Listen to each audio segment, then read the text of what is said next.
దేవా, ఈ పరిశుద్ధ దినమందు ప్రభా ఎన్నో ఆటంకములు, ఎన్నో ప్రభా కష్టములు మాకు ఉండినప్పటికీ నా తండ్రి, నీ దయగలిగిన కృపలో ప్రభా నువ్వు తీసుకుని వచ్చి ఇక్కడ నిలబెట్టిన కృపను బట్టి నీకు స్తోత్రం. యేసయ్యా, ఇదిగో నా తండ్రి, నీ వాక్యము నీ బిడ్డలకు వినపడినట్లు దేవా, వారి యొక్క చెవులు మందం కాకుండానట్లు, వారి హృదయం మూయబడకుండానట్లు యేసయ్యా నీ కృపను పంపి దేవా వాటిని ప్రభ భద్రముగా దాచుకునేటువంటి గొప్ప కృప నా తండ్రి మీరే అనుగ్రహించినట్లు కృప దయచేయమని అడుగుచున్నాం. దేవా, మీ దయగలిగిన హస్తానికి ప్రభ దేవా షియోను నుండి, నూతన యెరూషలేములో నుండి మీ దివ్యమైన వాక్యమును పంపి నీ బిడ్డలు ఒక్కొక్కరు ప్రభ ఆశీర్వాదకరంగా నింపబడినట్లు కృప దయచేయమని మమ్మల్ని మేము తగ్గించుకొని నీ దయగలిగిన హస్తానికి అప్పగిస్తున్నాం. యేసు నామములో అడుగుచున్నాం తండ్రి, ఆమేన్. దేవునికి స్తోత్రము. మరి దేవుడు మనకు ఒక రెండు విషయాలు నేను మీకు చెప్పగలుగుతాను. ఒకటి మంచి, ఒకటి చెడు. ఈ వీటిలో గమనించండి ప్రియమైన వారులారా, నువ్వు దేని కోరుకుంటావో ఆ వాక్యములే నీకు తెలియపరుస్తా. గనుక ఆశీర్వాదం కోరుకుంటావా, కష్టాలు కోరుకుంటావా, నీవే పరీక్షించుకోవాలని దేవుడు హెచ్చరిస్తున్నారు. నిర్గమకాండంలోనికి పోతే 19వ అధ్యాయము 5వ వచనంలోనికి మనం వెళ్తే ఇక్కడ ఒక మాట చెప్తా ఉన్నాడు. నా ప్రజలని ఎవరి గురించి ఆయన చెప్తున్నాడంటే, దేవుడికి లోబడి దేవుడి మాట వినేటువంటి వారికి ఈ మాట చెప్తున్నాడండి. గమనించండి, చదువుదాం మనము. కాగా మీరు నా మాట శ్రద్ధగా విని నా నిబంధనను అనుసరించి నడిచిన ఎడల మీరు సమస్త దేశ జనులలో నాకు స్వకీయ సంపాద్యమగును. గమనించండి ప్రియమైన వారులారా, దేవుడి భూమి మీద నిన్ను నన్ను పిలిచినటువంటి ఒక ఉద్దేశం ఏమిటో తెలుసా? నీవు ఆయనకు స్వకీయమైన సంపాద్యమైనటువంటి సంపాదన అంటాడు. ఈ భూమి మీద మనము అటువంటి యొక్క నిరీక్షణ కలిగిన వారమై భూమి మీద కనబడాలని, వీరు ఎక్కడ పోయినా, ఏ స్థలంలో ఉన్నా, ఏ స్థితిలో ఉన్నా వారు నా పిల్లలు, నా స్వాస్థ్యము, నా ఆస్తి, నా అంతస్తు అని ఎవరు చెప్పుకోవాలండి? మనల్ని గురించి మన దేవుడైన యెహోవా చెప్పాలి, మన దేవుడైన యొక్క యేసు ప్రభు చెప్పాలి, మనకు ఈ భూమి మీద పంపినటువంటి యొక్క పరిశుద్ధాత్ముడు చెప్పాలి.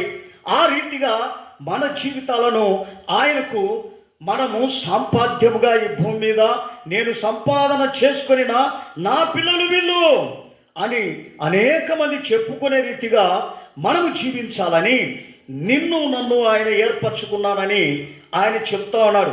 అదే లేవియా కాండంలోనికి పోతే మనం 18వ అధ్యాయము మరి 1 నుండి మనం 5 వరకు మనము చూసినట్లయితే అక్కడ మనకు ఆయన యొక్క బిడ్డలు ఏ రీతిగా మరి మార్చబడి ఉన్నారు, ఏ రీతిగా ఆ బిడ్డలు నడుచుకొనిచున్నారు ఈ భూమి మీద, వాళ్ళందరూ కూడా దేవునికే త్యాగం చేసి దేవుని యొక్క ఆలోచన ప్రకారం జీవిస్తున్నారని ఆయన మనకి హెచ్చరిస్తున్నాడండి.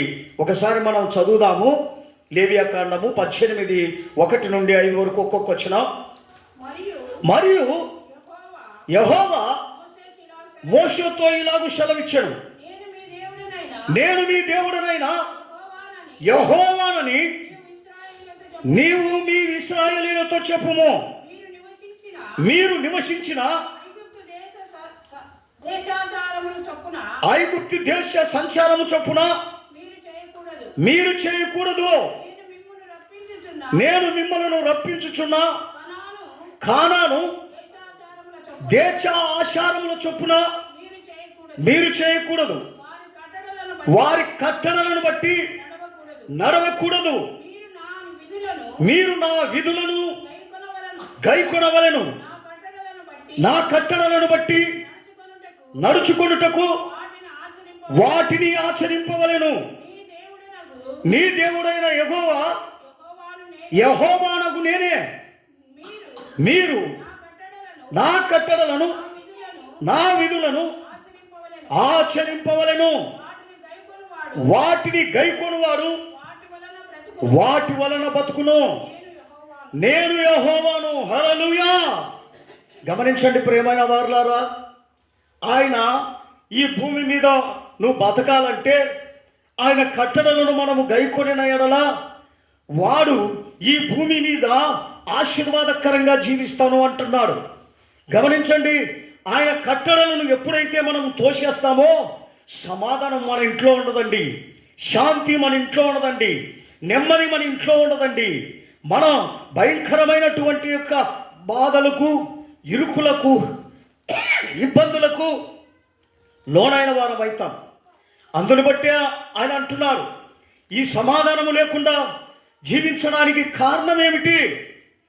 ఈ నెమ్మది లేకుండా జీవించడానికి కారణమేమిటి? ఈ దరిద్రతలో జీవించడానికి కారణమేమిటి? నీ జీవితం దేవుని యొక్క కట్టడలను గైకొనకుండా ఉన్నదాన్ని బట్టే కదా. నీవు నా ఆజ్ఞల తట్టు నువ్వు తిరిగినట్లయితే ఈ బాధలన్నీ నీకు వస్తాయా? ఈ శ్రమలన్నీ నీకు వస్తాయా? ఈ వ్యాధులన్నీ నీకు వస్తాయా? ఈ దరిద్రత నీకు వస్తుందా? ఈ కష్టాలు నీకు వస్తాయా అని ప్రభు మనతో హెచ్చరిస్తున్నాడండి. గనక మనల్ని ఐగుప్తు దేశపు యొక్క ఆచారాలలో నువ్వు జీవించొద్దు అంటాడు. గమనించండి ప్రియమైన వారులారా, వారి యొక్క తలంపులను నీవు జీవించొద్దు అంటారు. వారి తలంపులు ఏంటి అండి? వారి ఆచారాలు ఏంటి అండి?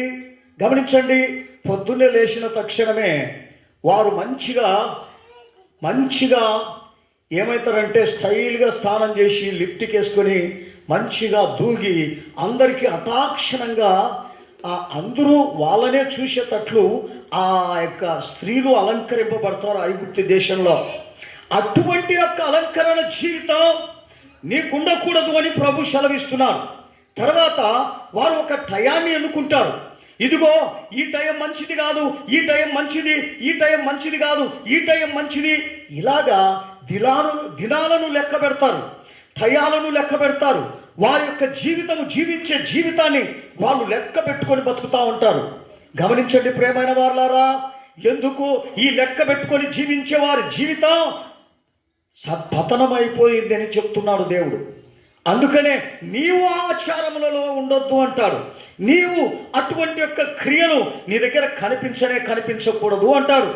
అదే మరి చెప్తాడు ద్వితీయోపకాండ దేశం 6వ అధ్యాయము ఆ 1 నుండి మన 3 వచనాల వరకు మనం చదివితే అక్కడ కూడా నీవు నడిచేటువంటి ఒక మార్గం ఎటువంటిదై ఉండాలా, నువ్వు ఏ రీతిగా ఈ భూమి మీద జీవించాలా అని నీకు హెచ్చరిక చేస్తూ ఉందండి.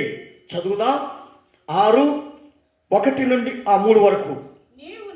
నీవును నీ కుమారుడును నీ కుమారుడును నీ దేవుడైన యెహోవాకు భయపడి నేను నీకు ఆజ్ఞాపించు ఆయన కట్టడలన్నిటియు ఆజ్ఞలన్నీయును నీ జీవిత దినములన్నీయు గైకొనుచు నీవు దీర్ఘాయుషవంతుడు అగునట్లు మీరు స్వాధీనపరచుకొనబోవు ఏరు దాటి వెలుచున్న దేశమందు మీరు జరుపుకొనుటకు మీకు బోధింపవలెనని మీ దేవుడైన యెహోవా ఆజ్ఞాపించిన ధర్మమంతయు అనగా కట్టడలు విధులు ఇవే. కాబట్టి ఇశ్రాయేలు నీ పితరులైన దేవుడైన యెహోవా నీతో చెప్పిన ప్రకారము పాలు తేనెలు ప్రవహించే దేశములో మేలు కలిగి బహుగా అభివృద్ధి నొందినట్లు నీవు వాటిని విని అనుసరించి నడుచుకొనవలెను. హల్లెలూయా. ఏమంటున్నాడండి? ఇదిగో నేను చెప్పిన మాటను నువ్వు అనుసరించి వినిన ఎడల నీవు ఆశీర్వదింపబడదు అంటాడు. అలా కాదండి, నా ఇష్ట ప్రకారమే నేను జీవిస్తా, నా ఆలోచన ప్రకారము నేను ఉంటాను అంటే నీ ఆలోచనకు దేవుని ఆలోచనకు ఆకాశము భూమి ఎంత ఎత్తు ఉన్నదో అంత తేడా మన యొక్క ఆలోచనకు దేవుని ఆలోచనకు. మనం ఒకటి అనుకుంటే ఒకటి జరుగుతుంది. అలాగా నీవు నీ సొంత మార్గంలో వెళ్ళొద్దంటాడు. ఆయన అంటున్నాడు, నా మార్గములను గైకొనుడి, నా మార్గములు, నా మాటలు నీకేమి చెప్తున్నాయో వాటిని అనుసరించమని చెప్తున్నాడు. అది అనుసరించకుండా పోయినట్లయితే మన జీవితంలో అలజడ అండి, ఎన్నో బాధలండి, ఎన్నో భయంకరమైనటువంటి యొక్క మరి శ్రమలండి, ఇవన్నీ కూడా నీకు నాకు రాకుండా ఉండాలంటే మరి మనం ఆయన కట్టడలను మనం అనుసరించాలి. ఆయన కట్టడలు ఏంటి అండి? ఒకసారి మనం రోమీలకు రాసిన పత్రిక 2వ అధ్యాయం 13వ వచనంలో మనం చూసినప్పుడు 2:13 వచనంలో ఆయన కట్టడలన్నిటినీ మనము ఎలాగై కొనాలా అంటున్నాడు. చదువుదాం. ధర్మశాస్త్రం వినువారు దేవుని దృష్టికి నీతిమంతులు కారు గాని ధర్మశాస్త్రమును అనుసరించి ప్రవర్తించువారే నీతిమంతులుగా ఎంచబడుదురు. హల్లెలూయా. గమనించండి ప్రియమైన వారలారా, చెప్పే మాటల వలన దేవుని యొక్క మందిరానికి వచ్చినమా దాన్ని బట్టి మనము నీతిమంతులం కాలేదండి. వినిన దాన్ని బట్టి మనము నీతిమంతులం కాలేం. దేని బట్టి నీతిమంతులం అవుతామని చెప్తున్నాడు ఆయన. మనం వాటి ప్రకారము నడుచుకుంటే, ఎటు ప్రకారము? వాటి ప్రకారము నడచాలా అంటాడు. ఏజికేలో చెప్తాడు. ఏజికేలో 33వ అధ్యాయం 31వ వచనంలో చెప్తాడు ఈ మాట. మనం ఏటి ప్రకారం నడుచుకోవాలా? ఆయన మాటలు ఏవి మనకు వినబడుతున్నాయో వాటిని అనుసరిస్తాం, వాటిని చేస్తాం, వాటి ప్రకారం జీవిస్తాం అనే సిద్ధాంతము నీలో నాలో కనబడాలని ప్రభు కోరుకుంటున్నాడండి. ఒకసారి చదువుదాం మనము. 33వ అధ్యాయం 30వ వచనం, 31వ వచనం, 33, 31 వచనం. ఏజికేల్, నా జనులు ఏంటంట? రాదగిన విధముగా వారు నీ యొద్దకు వచ్చి నా జనులైనట్లుగా నీ ఎదుట కూర్చుండి నీ మాటలు విందురు గాని వాటిని అనుసరించి ప్రవర్తింపరు. వారి నోటితో ఎంతో ప్రేమ కనపరచుదురు గాని వారి హృదయము లాభమును అపేక్షించుచున్నది. హల్లెలూయా, హల్లెలూయా. గమనించండి ప్రియమైన వారలారా, దేవుని సన్నిధానానికి ఏమిటికి వస్తున్నా?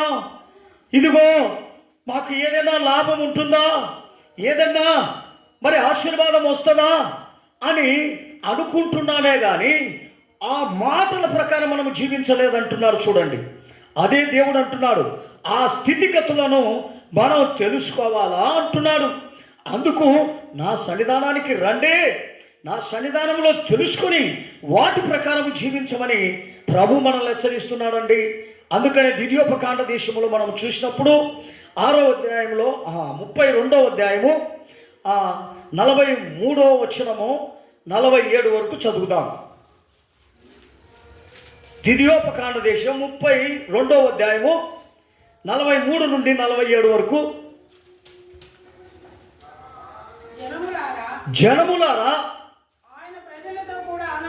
ఆయన ప్రజలతో కూడా ఆనందించుడి. అతులైన తన సేవకులను బట్టి ఆయన ప్రతిదండన చేయును, తన విరోధులకు ప్రతీకారము చేయును, తన దేశము నిమిత్తమును తన ప్రజల నిమిత్తమును ప్రాయచిత్తము చేయును. గమనించండి, అయిపోయిందా? తర్వాత 44. మోషేయు నూను కుమారుడైన యెహోషువయు ఈ కీర్తన మాటలన్నీ ప్రజలకు వినిపించిరి. మరియు మోషే ఈ మాటలన్నీ ఇశ్రాయేలీయులందరితో చెప్పాను. చెప్పి చాలించి మరలా వారితో ఇట్లా నేను మీతో సాక్ష్యముగా నేడు మీకు పలికిన మాటలన్నిటినీ మనసులో పెట్టుకొని మీ సంతతి వారు ఈ ధర్మశాస్త్ర వాక్యములన్నిటినీ అనుసరించి నడుచుకొనవలెనని వారికి ఆజ్ఞాపించవలెను. 47 వరకు.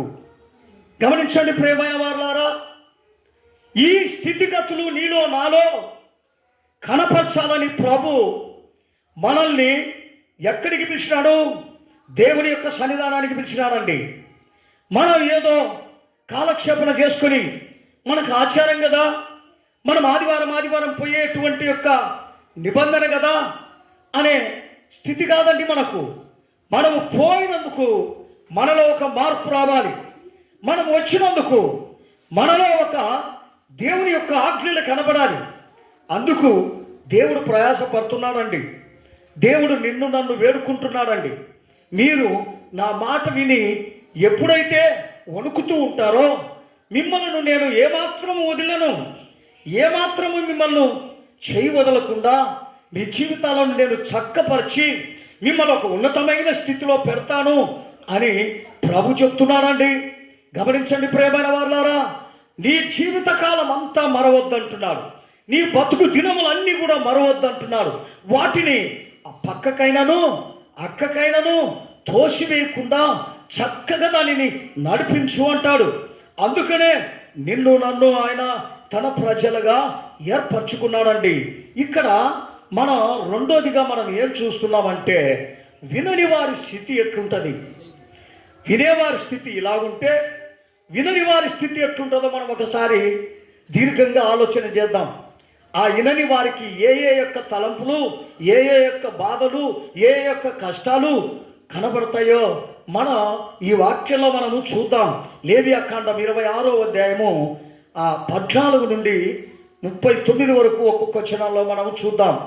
ఇవి వినని వారి యొక్క స్థితిగతులు ఎలా ఉంటాయనేది మనకు తేటగా తెలియపరుస్తున్నారు.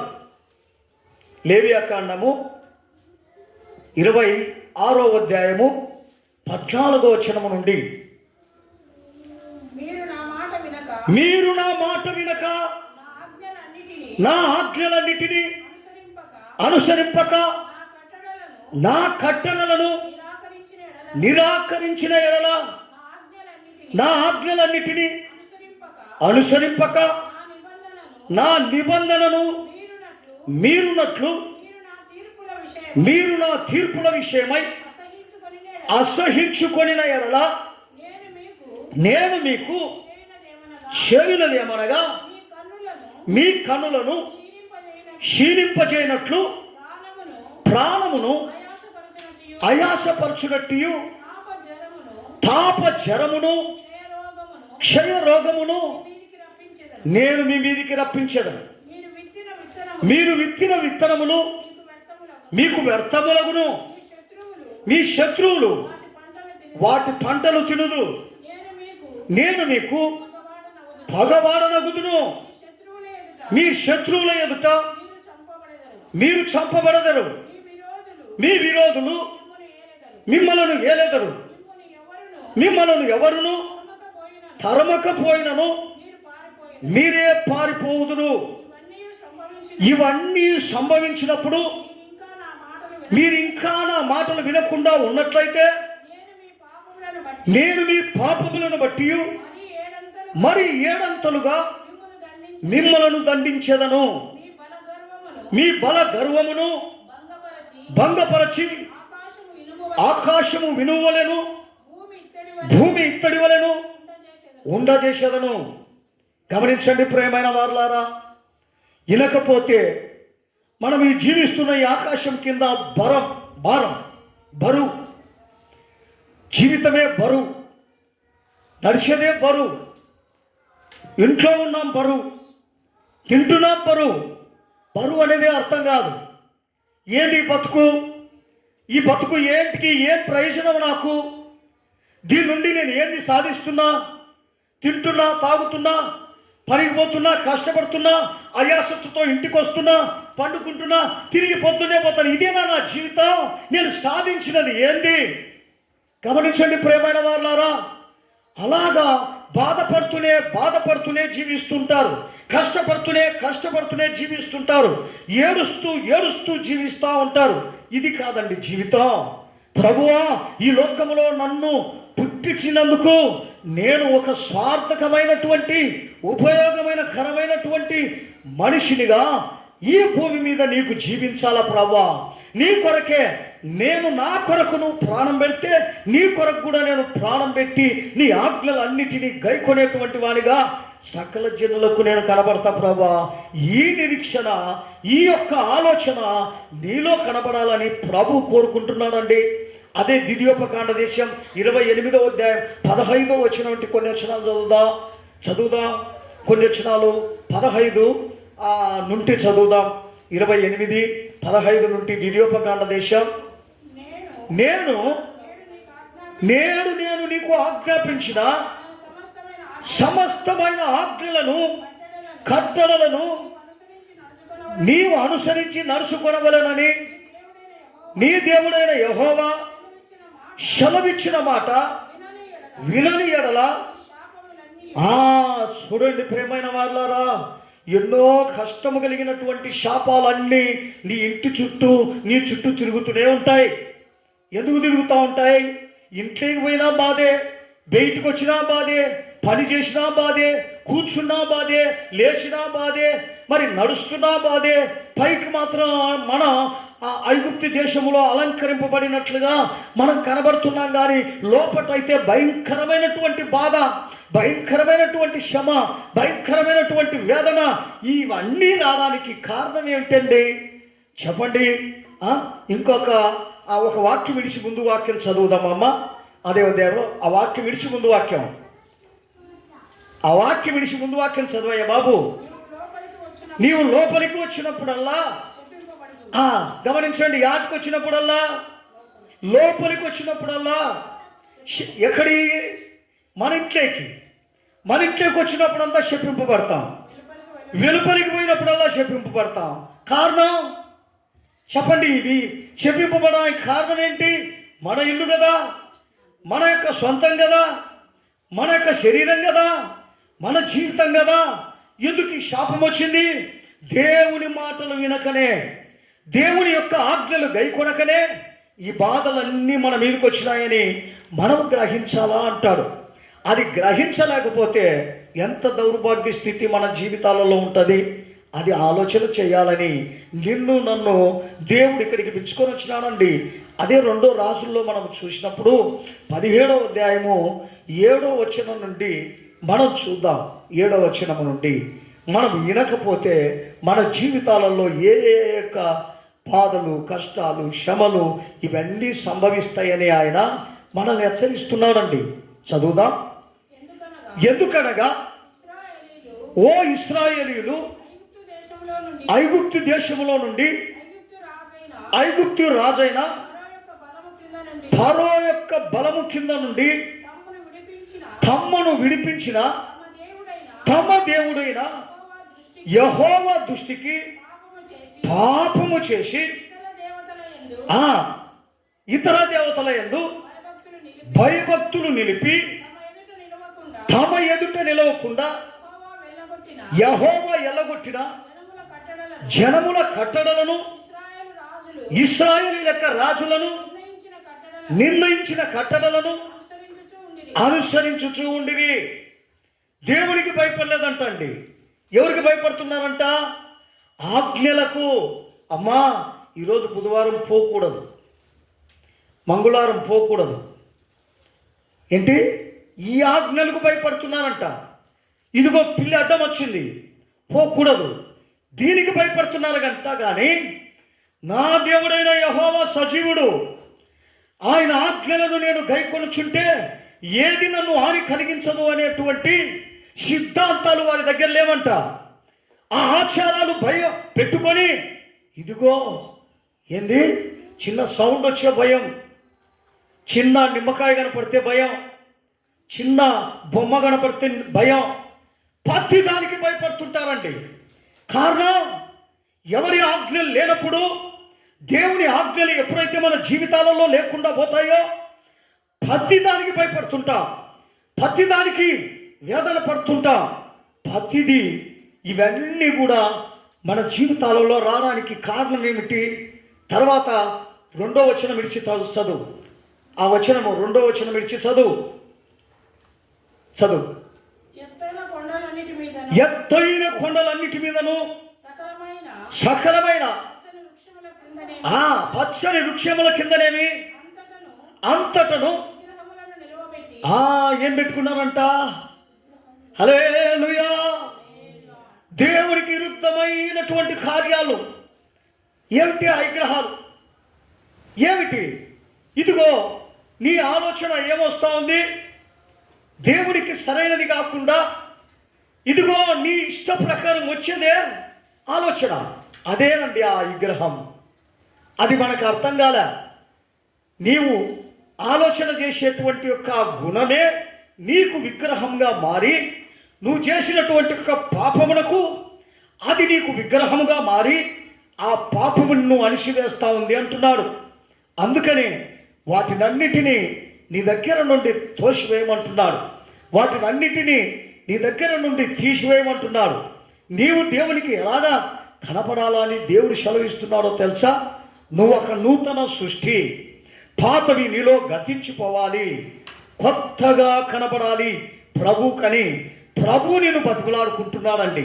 ఇదిగో నేను ప్రభా, నీ ఆజ్ఞలతో నాకు పని లేదు, నీతో నాకు పని లేదు, నా యొక్క పనిలోనే నాకు నిమగ్నమైపోతున్నా, నా ఆలోచనలోనే నేను మునిగిపోతున్నా, నా స్థితిగతుల్లోనే నేను సతమతమైపోతున్నా.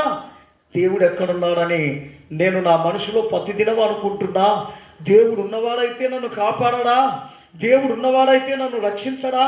దేవుడు ఉన్నవాడైతే నా కార్యములన్నీ నెరవేర్చడా అని నా మనసులో అనుకుంటున్నారు. కానీ ఆయన ఆజ్ఞల తట్టు ఆయన భయము మనలో లేదండి.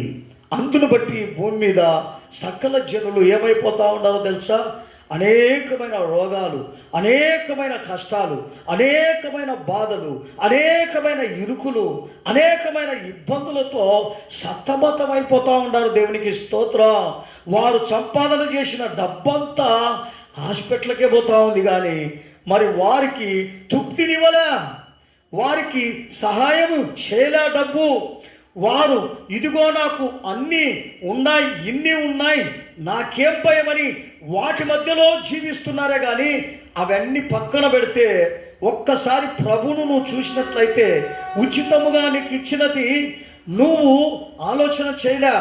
ఇదిగో నీకు ఐగుప్తు దేశములో వచ్చిన రోగాలు ఏంటికొచ్చినాయి వాళ్ళకి గమనించండి. ఇదిగో పొద్దున్నే లేస్తానుంటి వారి ఆలోచన ఏంటో తెలుసా? పాపపు ఆలోచన, అనేకమైనటువంటి దేవునికి విరుద్ధమైనటువంటి కార్యాలు. పొద్దున్నే స్నానం చేసి వారు ఏమి పనికిమాలినటువంటి యొక్క దానికి పోయి పొద్దున్నే పోయి ఆడ కూర్చొని దానికి ఏం చేస్తూ ఉంటారు? ఆరాధిస్తూ ఉంటారు. అటువంటి యొక్క పనికిమాలినటువంటి యొక్క ఆ బొమ్మలు పెట్టుకొని ఆరాధించే ఈ జనులకు దేవుడు శిక్ష రప్పిస్తున్నాడు. ఎలాంటి శిక్ష గమనించండి. అనేకమైన రోగాలంట. ఎన్ని రోగాలు? 1, 2 కాదండి, చాలా రోగాలు వాళ్ళకు. ఎటువంటి తెలుసా? కూర్చుంటే రోగమే, లేస్తే రోగమే, అవన్నీ. కానీ నా కట్టడలను విని నా ఆజ్ఞలు గైకొనేటువంటి వారికి ఏ రోగం రాదండి. ఐగుప్తు దేశంలో వచ్చిన మరి ఎన్ని రోగాలో తెలుసా? మరి 68 రోగాలు ఏ ఒక్కటి నా బిడ్డలకు రాదు అని ఆ నిర్గమకాండ 15వ అధ్యాయం 26వ వచనంలో చెప్తా ఉన్నాడు. నా ఆజ్ఞలు గైకొనే వారికి ఏ అనారోగ్యం రాదు, ఏ బాధలు రావు, ఏ కష్టాలు రావు, ఏ శ్రమలు రావండి.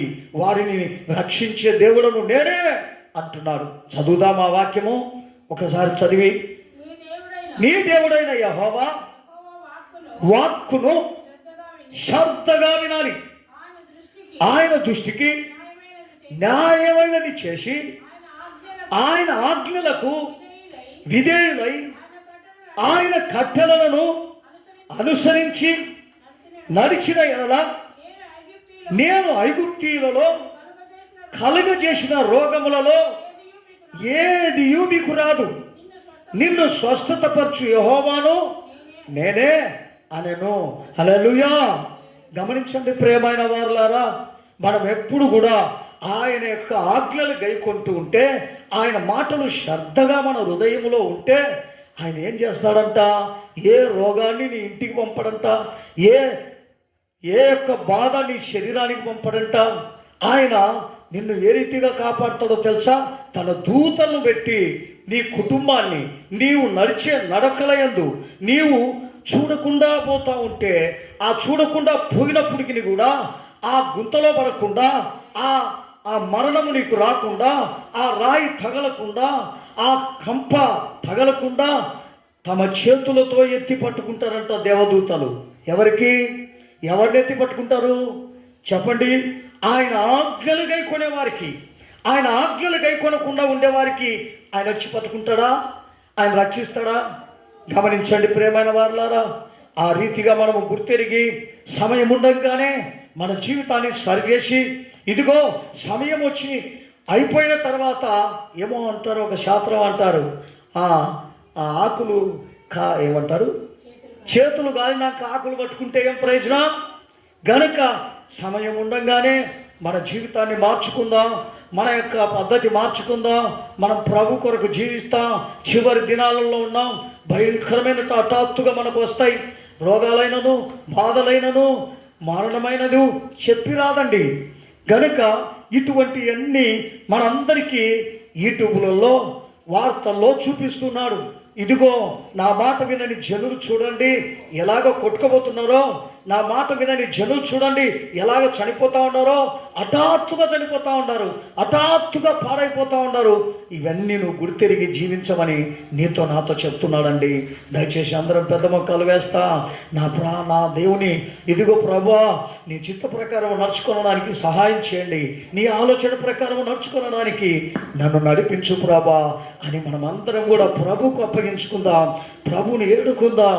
రాజా నీకు స్తోత్ర, నీ చిత్తమే నా జీవితం ప్రభా, నీ ఆలోచనే నా యొక్క జీవితం నా తండ్రి, నీవు చెప్పిన మాటలే నా ఇంట్లో ఉంటాయి ప్రభా. అడుగు జాలలన్నీ కూడా కృపా క్షేమములతో నేను వెళ్ళాలి ప్రభా అని దీర్ఘశాంతంతో దేవుని అడుగుదా. ప్రభా నాకు దయచేనాయన, నన్ను కాపాడు ప్రభా, నాలో ఉన్న వ్యాధులు, నాలో ఉన్న బలహీనతలు, నాలో ఉన్న దరిద్రత అంతటిని తీసేయమని అడుగుదా. యేసప్పా నీకు స్తోత్రం, స్తోత్రం, స్తోత్రం, స్తోత్రం, స్తోత్రం, స్తోత్రం. చూడుము భూమి మీద పాప చీకటి కమ్మియున్నది, చూడుము భూమి మీద పాప చీకటి కమ్మియున్నది, జ్యోతి వలె చలించుము, జీవవాక్యమును పట్టుకొని జ్యోతి వలె చెలించుము, జీవవాక్యమును పట్టుకొని సమయమిదే, సమయమిదే, సంగమ సమయమిదే, సీయోనులో చేరుటకు సంగమ సమయమిదే, సీయోనులో చేరుటకు సంగమ సమయమిదే. ఆమేన్, ఆమేన్, ఆమేన్. స్తోత్రం, స్తోత్రం, స్తోత్రం. యేసప్పా, యేసప్పా, యేసప్పా. ఓ ఆమేన్, ఆమేన్. ఓ